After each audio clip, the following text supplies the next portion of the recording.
Muito bom. Só para a gente então ver o que aconteceu na semana passada, né? A gente teve as commodities se recuperando fortemente.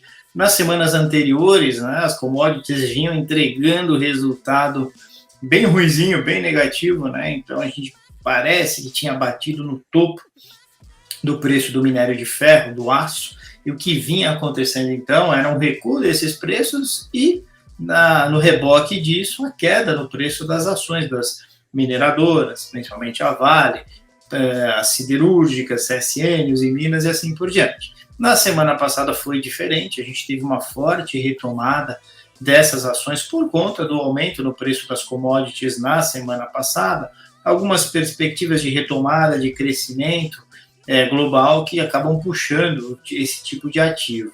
Então, esse IMAT que vocês estão vendo aqui é um índice da Bolsa, é um índice de materiais básicos, né? Então, quando a gente estiver falando de crescimento no preço das ações das commodities, né? De novo, Vale, CSN, Usiminas, Gerdau, Suzano, papel e celulose e assim por diante, esse índice vai puxar fortemente, subiu 5% na semana passada.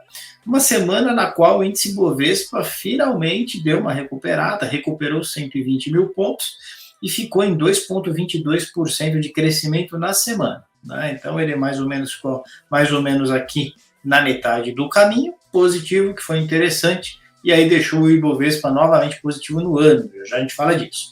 E a gente teve as BDRs, né, o índice de BDRs caindo 1,74%. Fortemente por causa da queda do dólar. Então, nessa semana aí que passou, o dólar ele caiu algo entre 2% e 3%, puxando então a valorização das BDRs para o campo negativo.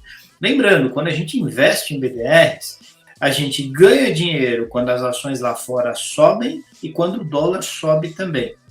Agora, quando o dólar cai, isso joga contra você que está investindo em BDRs. Então, as ações do mercado americano na semana passada subiram levemente, mas a queda do dólar foi uma queda forte e isso fez com que o investidor brasileiro que investe em BDRs tivesse, nessa semana passada, essa rentabilidade negativa de 1,74%. O outro destaque negativo foi esse índice, esse ICOM. ICOM é o índice das empresas de consumo da Bolsa. Foi negativo em 0,79, uma semana, então, menos animadora para quem investe nessas empresas, para quem tem carteiras mais focadas nesse tipo de empresa. Legal? Muito bem. Como é que a gente está no ano? O IMAT segue batendo forte, ainda mais com essa retomada da semana passada, aí com 21,74% de valorização no ano. As BDRs continuam indo bem, né, porque a Bolsa Americana no ano está bem, assim como o dólar em relação ao real. Tem algum cuidado que a gente deve ter aqui. A gente continua recomendando a diversificação internacional, né? Mas a gente acredita que com o aumento da taxa de juros aqui no Brasil, existe a possibilidade de recuo do dólar, sim. Há questões de tensão política, há uma série, problema inflacionário brasileiro também, como os investidores estrangeiros estão enxergando o risco tanto político quanto fiscal brasileiro, e isso pode levar esses investidores estrangeiros a não trazer dólares para cá.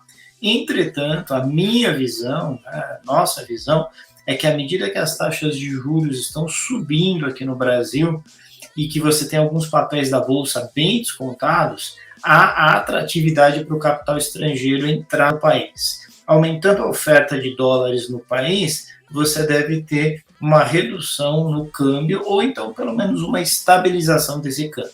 Tá? Então, eu acho que isso tem que ser levado em consideração. Eu acho que isso deve segurar a valorização das BDRs, como vinha acontecendo nos últimos anos, né? Então, de forma contrária ao que vinha acontecendo nos últimos anos. Nos últimos anos, as BDRs foram muito bem. A gente acredita que a performance para os próximos períodos vai ser mais discreta. A gente tem uma recuperação no ano, né, do setor industrial, então a gente percebe que é um setor que não vinha performando bem nos últimos anos, esse ano especificamente tem andado bem. A gente vê o Ibovespa novamente migrando para o lado positivo. Então, com a última semana aí, o Ibovespa subiu 2,22, o acumulado no ano é de uma alta de 1,4, então passa a estar positivo. Continua decepcionando bastante o setor imobiliário em termos de valorização dos ativos.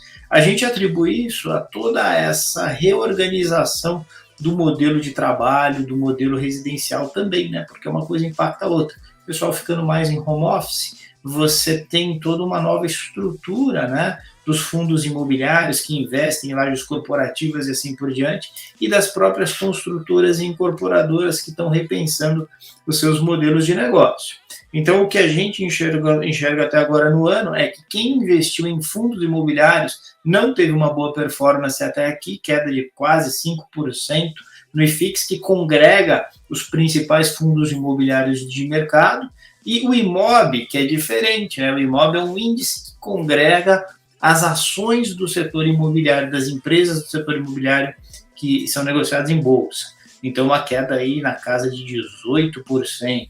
Então, você vê que são os dois lanterninhas aí, muito por conta de toda essa reorganização, né? E também por conta da incerteza em relação à renda, né? Toda essa pandemia. O setor imobiliário ele é muito movido por certeza em relação à renda. As pessoas resolvem comprar imóveis, as empresas resolvem fazer locações de imóveis mais premium, lojas corporativas maiores e pagando mais, quando existe uma certeza de crescimento econômico. A pandemia ela trouxe uma série de problemas em relação a isso, né? Então, essa incerteza aumentando, a gente sabe que a demanda ela acaba arrefecendo em certa medida. Isso até nos lucros, nos resultados das empresas, a gente não sentiu tanto ainda, mas a gente sente que o investidor está bastante temeroso em comprar esses ativos por conta da incerteza futura. Legal? Muito bom. Quando a gente olha aqui os últimos 5 anos, desculpa, esse aqui é o último ano, mas é risco no eixo X e no eixo Y retorno, né? Como a gente pode ver, geralmente quando investimos naquele IMAT, né, que é o índice de materiais básicos, de commodities, a gente corre um risco maior. Quando eu digo corre um risco maior, é aquela medida de volatilidade, quanto sobe, quanto desce, mês a mês, semana a semana, dia a dia. Então, por exemplo, esse IMAT, né, que tem muito a ver com o preço das commodities, ele sobe para caramba, cai para caramba, sobe para caramba, cai para caramba, então ele tem uma vol aqui próxima a 26, 27%, uma vol alta. Entretanto, ele tem remunerado, né, ele tem compensado o investidor por essa vol maior, né, mais do que compensado. A gente tem um retorno no ano aqui de 20 e poucos por cento. Tá certo? BDRX continua sendo um excelente investimento por causa da vol menor. Essa vol menor é porque o que acontece? O mercado americano tem menos volatilidade e também o dólar contrabalanceia essa volatilidade. Então você acaba tendo uma boa fonte de diversificação de carteira justamente por causa disso. Reduz o risco e dá uma puxada nessa rentabilidade, pelo menos é o que vem acontecendo no ano. Legal, e IFIX aqui, como a gente tinha mostrado, rendimento abaixo de 5%, uma vol baixa, mas não adianta muito se você tem um rendimento nessa magnitude. Legal? Muito bom. Só lembrar vocês do seguinte, qual que é o nosso trabalho aqui na iPlan? Nosso trabalho é montar uma carteira para você, por exemplo, aqui. Se você é um investidor agressivo, que topa uma volatilidade maior, um risco maior, por exemplo, entre 20% e 25%, a nossa busca é por montar uma carteira aqui, que esteja acima do rendimento médio para esse nível de risco. Então, essa linha pontilhada é o rendimento médio para esse nível de risco. A gente vai sempre buscar montar carteiras aqui. Se você é um cara que quer correr pouco risco, tudo bem, você vai ficar aqui, mas a gente vai puxar a sua rentabilidade para cima dessa linha. Né, para esse nível de risco, o máximo de rentabilidade que a gente pode oferecer para você, e a gente sabe fazer isso com bastante sucesso. Então entra lá no site da iPlan, faz o seu suitability, vira cliente nosso, que a gente vai mostrar para vocês de uma forma muito próxima as melhores rentabilidades de renda fixa, renda variável, multimercados e assim por diante. Ok? Legal, muito bem. No final das contas, né? Isso aqui é para 5 anos. Antes eu tinha mostrado a tela de 1 ano, essa aqui é uma tela de 5 anos. Por quê? Porque a gente considera que um período de 5 anos mostra muito legal qual foi a performance do seu investimento. E nesse ano, Felipe, como é que estão as coisas?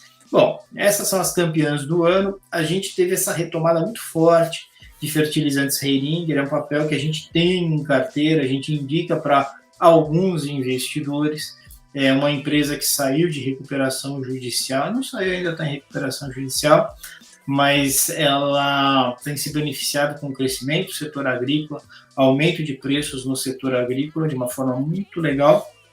É um case de turnaround que vai ser um case de sucesso, muito claramente pelo que a gente tem visto de evolução da empresa, e tem já entregue um resultado maravilhoso para o seu acionista, aí 700% no ano.